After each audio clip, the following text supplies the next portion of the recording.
So Olympic lifting, welcome to this tutorial.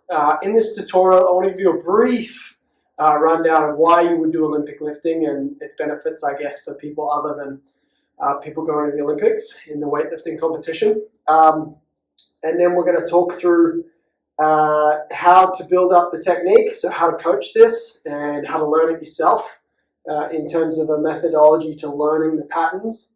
And then we'll go through and demo each of those and get into the detail and the nitty-gritty about the anatomy, about where your body needs to be in space. So to kick off, Olympic lifting is a high force, high skill, very demanding movements. So basically you're adding the patterns of hinge, squat, jump, and then you're including the ability to produce and absorb force via the bar catching and absorbing the weight, as well as producing and throwing the bar, making it weightless. So it's as much a skill of the technical aspects of the jumping and the catching as it is the strength and the force of the hinge and the squat involved, and the press, of course. So where this applies will be for people looking to move down or up the strength velocity curve. So basically you've got people hanging out in the high force area just doing heavy deadlifts, heavy back squats, etc., etc. And then you've got the athletes at the other end of the spectrum just doing their boxing, running, whatever it might be, the high velocity exercises, really quick patterns compared to force and slow. And you want to kind of bridge that gap to make them a more well-rounded athlete, or just give them a little bit of an edge in competition, or for someone who wants to learn a new skill and try something different. Maybe they found they're quite strong and they enjoy training, but they want to get a little bit faster. Or on the other end of the spectrum, they're really fast and they're lean, but they'd like to put on some size and do a bit more power and strength work. So that's where Olympic lifting will apply. And now we'll go through and break down each of the. Okay, so with the snatch, basically what we really want to nail in the beginning is making sure the athlete, client, understands the pattern of triple extension and getting that bar to take off. Because otherwise we get into these patterns that we see, which I find people haven't progressed the technique enough, or they've moved on too quickly to heavier weights. And the bar will be banging off the thigh, or banging off a bony protrusion of the hip, and you'll get bruises, and the bar path will be wrong because the bar will be flinging out in front. We want the bar path to stay as close, basically touching the body the entire way smoothly, and then we're dropping underneath the weight. So these high pull exercises are going to teach them that triple extension pattern while keeping the bar really close to the body. So initially for snatch, we've got high hang, high pull. So high hang basically means starting as high as possible on the thigh. Now with the snatch, we want to take off from just below belly button, whereas the clean is on the upper thigh. So takeoff point below belly button in that soft part there, above the pubic bone but below the navel. That point there. So to start with, we want to get a nice wide grip on our bar or stick and basically find the point where if we shrug, we're on that soft part there. Yeah. So if you're too high, obviously that means the grip's not right, and if you're too low down, same deal there. So usually with the right grip, if you lean over the bar, take your hands off, lock your elbows out nice and wide, and then shrug, we should be bang on that takeoff point there for when we do our snatch. So the high hang, high pull is basically going to be the slightest bit of a hinge, basically just sending the hips backwards so that the chest is just over the bar, but we're not hinging massively and leaning, because at this point of the movement, we'd already be really upright for that takeoff point. Now, the bar is going to sit on the top of the thigh, eyes up, we're going to be locked in, and then you're going to pull just gently as the knees lock out and we move into triple extension, and then shrug and row the bar like an upright row up to the chest height here. I still want elbows above wrists in that pattern there. So we pull and lift in. Yeah, that's your high hang, high pull. Getting them used to throwing with the hips, and then the last bit of the action is the 10% effort of the arms bending and rowing. And when they do this with a barbell, they'll feel that weight even more. So high hang, high pull. Upper thigh, upright row, making sure they're getting triple extension of hip, knee, and ankle, all to lock out. And there's a slight lean back at the top of the movement. Now, a good tip for this, depending on what sort of shirt they're wearing, is that it should flick the shirt.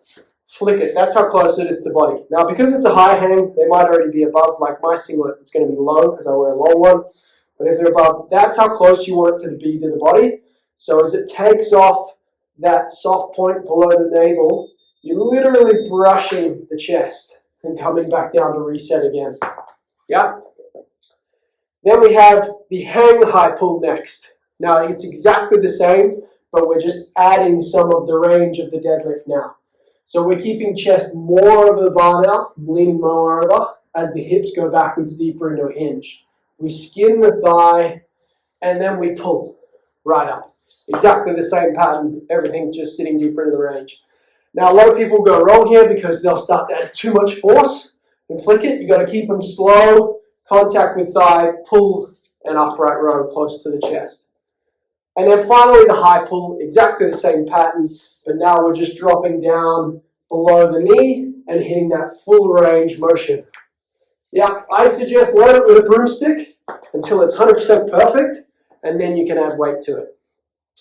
So that's those three: high hang, high pull, upper thigh, starting position, moving to the toss position just below the belly button, skinning the body really close, get that triple extension right.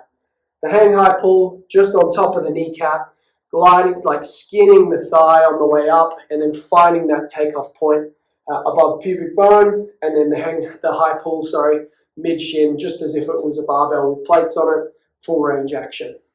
Okay, from there, I make sure that they have an overhead squat, so you can check that they can hit the full range of the squat and have the right position so that the bar's sitting over midfoot, over the knuckles of the feet, and they're keeping that nice open shoulder as they move through the range. Now, if they don't have the overhead squat, you're going to have to make the choice to not teach them the full snatch and just teach them power snatches while you work on their overhead squat. Or you might find some with a little bit of load can eventually get a little bit deeper, but you want to make sure that neurological pattern is there that they can brace through the overhead squat, because remember, eventually they're going to be catching at the bottom of that. Okay, so once that's all green, they've got their overhead squat, we'll move into a muscle snatch. Now you can teach this from the high hang, or full, either way. We're just going to jump straight to the full now because you'll just make choices as a coach as to whether to problem solve that by using different parts of the range. So from the full, we're going to pull exactly like we did with the high pull, but then when we hit this range, we're going to rotate and drop under. And that's their power snatch. So that's a version of a muscle snatch, because rather than flicking through it, we are pausing and rolling through. And this helps them understand the pattern of at what point do I drop back into the squat and at what point do I flick under. Rather than doing it too early or wrong, they start to learn that point of changeover, the peak before the drop. So, muscle snatch can be taught as both power and full. Pull, and then drop under. Upright row, muscle through. Okay? Again, much easier with a broomstick than a bar, but I'll show you a bar in a moment. Power snatch, so now we just get that same pattern and do it faster. So keep it close to the body, hit the right takeoff point, get triple extension, and then when the bar hits that right point, they're dropping under nice and quick into a little bit of a squat, partial squat. For it to be a power snatch, they're above 90 degrees on the catch, or on 90 degrees. Anything below is going to be the flick. So that's power. Anything nice and high. It's power because it's lighter and it requires more force, and it will go further. Bar will travel further. Whereas a full snatch, the bar won't travel as far, and it's all about speed underneath it. And then you can actually go heavier with the full snatch because more force means it will be applied to the point where it can't go any higher, and then your speed underneath and ability to squat it out. So after they've got the power snatch, making sure they've got all those key points right, next we add the full. Everything's the same, except they're getting underneath the bar, nice and fast. Now a good drill for the full snatch is to hold a broomstick like this, out above them, and make sure that they stay underneath it, that their bar doesn't touch this one. So if you stand on the side, their barbell's this way, and then they've got to try snatch underneath that. Once they understand the movement, it's a good way to help them get lower and lower. But eventually, if you can teach them with a broomstick, they'll start to learn to catch in the bottom position and then stand it up. Okay, so that's the snatch. So now we'll go through and have a go with the barbell. Okay, so the snatch. So for the snatch with the bar, we want to take on a hook grip, which is basically where we wrap our thumb on first and then our fingers over the top. This just creates a stronger bond with the hand. So thumb on, fingers over the top. Whereas if we do normal bulldog grip, you'll have one thumb over fingers and you might get a two-finger connection there, which is good, but it's not as strong as 2 to 3 fingers pressing down on the thumb and locking that in. That link you create there is much stronger, and you'll find for something like snatch where you're gripping wider on the bar and your hand's pulling this way, your fingers might let go. So in a hook grip, we've got a stronger link there compared to the normal bulldog where the fingers will start to lift away.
We've got the pull variations, they've got the overhead squat. We'll go into the next 3, which is the muscle snatch, the power snatch, and the full snatch.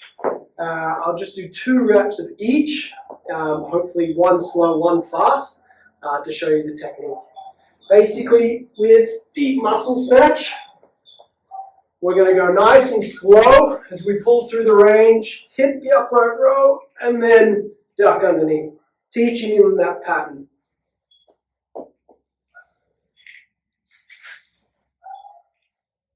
So there's a bit of a press to it, and you want a lighter bar for someone that's going to find that heavy, but it's a good way to teach the bar path.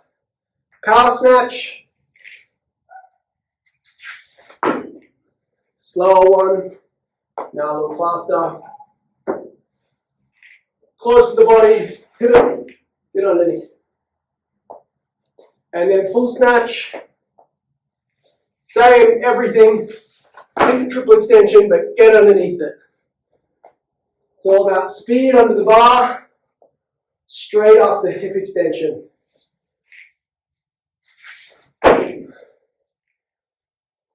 Fast triple extension into fast hip flexion of the squat. A marking on the ground can be a really good reason to help them stay behind, a really good marker, so that they're not jumping forward and throwing the bar forward. We want to throw the bar close to the body. If anything, go slightly backwards or just lateral and underneath. Okay, great. Next up is cleans. So now we're talking about exactly the same teaching method. So we've got high hang, high pull, hang, high pull, and high pull. So just like you learned with the snatches, I find it really valuable to teach the same with cleans. But I have to say, if you have just taught someone how to snatch and they understand those takeoff points, you will find that when you go to teach cleans, they will learn it much quicker and have a much better understanding. As long as you can teach them their new takeoff point and their new grip well, they will be fine. So, but if you've got someone just learning cleans, they haven't learned snatches, that's not what they're going for, then you start from scratch and teach them the whole pattern. So now our grip is going to be a thumb length away from the thigh so that there's room. Now the reason for that is because when we come into the front rack, if they're gripped too close, their elbows are going to come in and their fingers are going to be touching their shoulders. But we want that nice, healthy external rotation position of the hands being outside the shoulders. So thumb length away or measure it up in their front rack first. Hang, high, pull. Not that.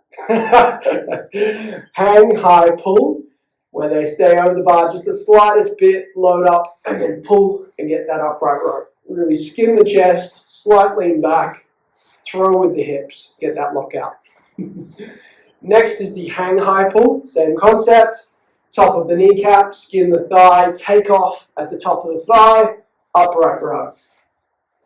Close to the body, skin the chest. Elbows above wrists throughout the movement. Finally, high pull from the shin, same pull, row. Make sure they get the contact with the thigh, make sure the takeoff is there at top of thigh, and then the upright row using the power of triple extension. 1, 2, 3. Nice and simple. Again, just really important to get that drag up the thigh, to try and get that shirt flick as they pull the upright row, and have it nice and close to the chest with just the slightest lean back. Yeah. And when they hit that top point, they start getting used to where that is, and they focus on the next bit, which is getting underneath. So the same as the snatch, they had to make sure they have an overhead squat. Same with the clean, you want to make sure that they've got a good front squat on them with the mobility through lat and try to be able to hit a nice front rack position. Because again, if they're catching at the bottom and their arms are down here, they're likely to not be able to nail that technique because they're so worried about the catch, and then you add weight to it and it gets messy. So nail it with the broomstick, probably go to a 10 kilo bar, 20 kilo bar and start to learn that technique. Ideally, they are competent in the front squat before this. So a muscle clean, same concept. We pull, we hit that action, they hit that fulcrum point, they wrap underneath. So it just means the pause and muscling through it. Okay, and then we go to power clean. So like I said, not below 90 degree, so they can catch anywhere up to here really from the floor. Power clean, standing up. Yeah, the feet will move on both the snatch and the clean from a jump stance to a squat stance. Yeah, that's that action. And that just means they can get the most amount of power they can from their jump and then land in a really strong, confident squatting position. Full clean, same concept. Everything's the same. They pull, they hit the upper thigh, they get triple extension, flick the shirt, the bar only gets to here, and they get underneath into the full squat. Yeah? Let's go through and have a look at it with the barbell now. Now the cleans. So the variations are the same in terms of progression. So as mentioned, we're going to practice the high hang, high pull to start with. A slight bend at the knee, and pull, and get upright.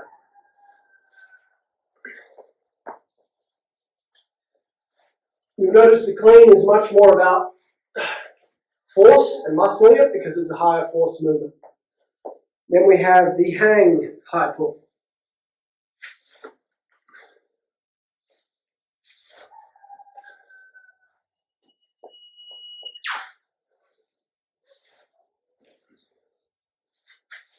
the bar doesn't have to travel as far, so we can apply more force to it. And then just the high pull. Getting that contact with upper thigh is key.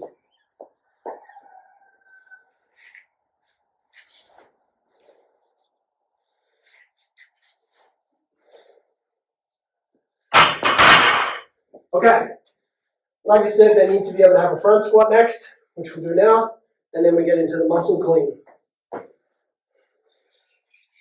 So you can see, with my front rack position, my hands are sitting wider than my shoulders, allowing me to get my elbows up in line with my shoulder, promoting a more vertical squat position, and meaning that I'm not going to dump into this position here.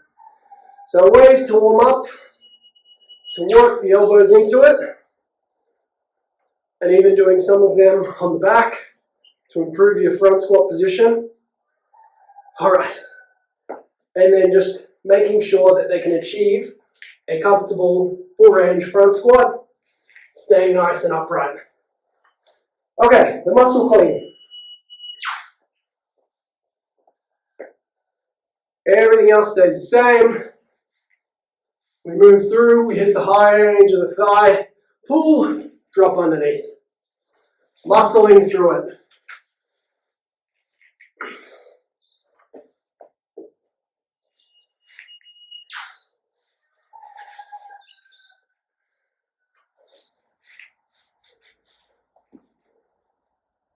Okay, now moving into the power clean.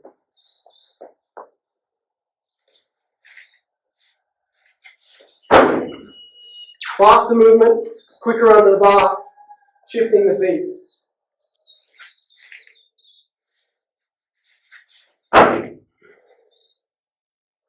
And then the full clean.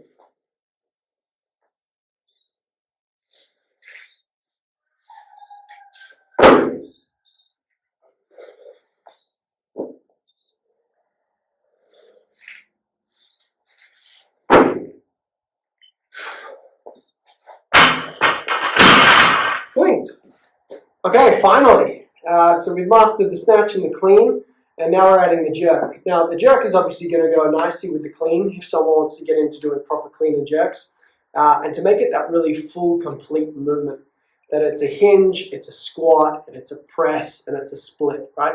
If you get to the split jerk, that is. So starting off with push press, it's important to understand the anatomy of it. So we're going to go from a front rack position, because you've just hit a clean and you're at the top of the front squat. And then from there, we have to throw the bar as high as we can and then get under it. That's the goal. Just like you did with the snatch, you got under it with your arms locked out. Now we've got to do that with the jerk to get away from the front rack position of the clean. Now, push press is the first one to learn. And this just starts to teach them to throw the bar with their body and not just press it. So as soon as they can get their arms into a pressing position and drive through, that's great. But realistically, we want to teach them to throw and catch the bar rather than push and press the bar, which is this first example. So to begin with, elbows wrapped in, we're in that front rack position. You drop into a bit of knee flexion and hip flexion, and then we push through our legs and drive into triple extension, getting up onto our tippy toes again. So just like we did with the clean and the snatch for triple extension, we're now using that force to lift the bar off our body with a bit of a shrug and then press through.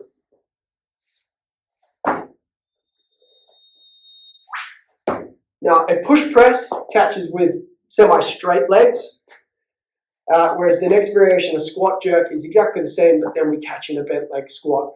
So, push press is load, press and lock. Looks funny with a broomstick, it'll make more sense with the bar. Push jerk is load, press, and catch overhead and stand it up. Sorry, squat jerk. Now, you could catch that full range. Some of the people with better mobility will be able to squat all the way down and catch overhead in that narrow grip and drive it up. And then finally, split jerk, which we'll go through with the bar mostly, but concept is exactly the same as again. They're bracing and loading, they're throwing the bar off the body, and then when we get to this weightless point here in triple extension, we split the feet and catch in that lunge. The front leg is slightly turned in at the foot. The back leg is nice and wide, so it's not like you're on a tight wire, you're on 2 train tracks, and the lockout position is centered in the middle. We're not trying to do a split squat and load the front leg, we're trying to evenly land between, braced in both legs in a really strong position. Let's have a look at them with the bar. Now finally, the jerks and the pushes. So as mentioned, we'll master the push press first, squat jerk and split jerk. And then they'll have those as an option when they do their lifting. So we've got our front rack position. We take a bend in the hip and the knee, throw and lock out. Now that's our push press.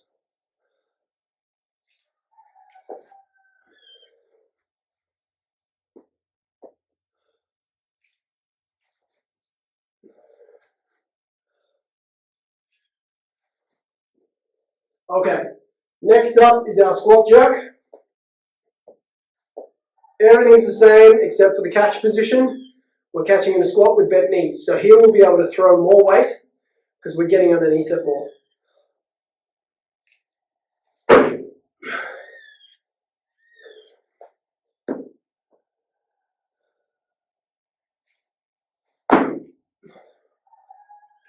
A little note on absorbing. When the bar's overhead, either they're tossing it to the ground, or if you haven't got that capability, or you're doing reps, you watch how I absorb with the hip and knee and ankle. As the bar comes down, absorb. Yeah, rather than it just hitting me, I'm absorbing the weight. Finally, we have split jerk. Look for the front foot and for the width of the back foot. Front foot's turned in, back foot's nice and wide, balanced in between. We do small steps back together.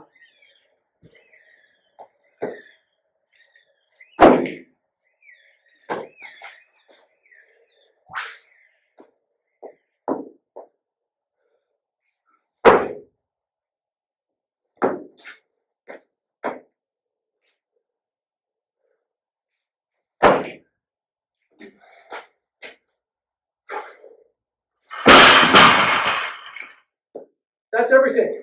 I hope you learned lots about Olympic lifting, how you can apply this to your training. Email me, DM me, contact me. Happy to have any thoughts or help you with the program. But in terms of coaching your clients, I hope that was really valuable.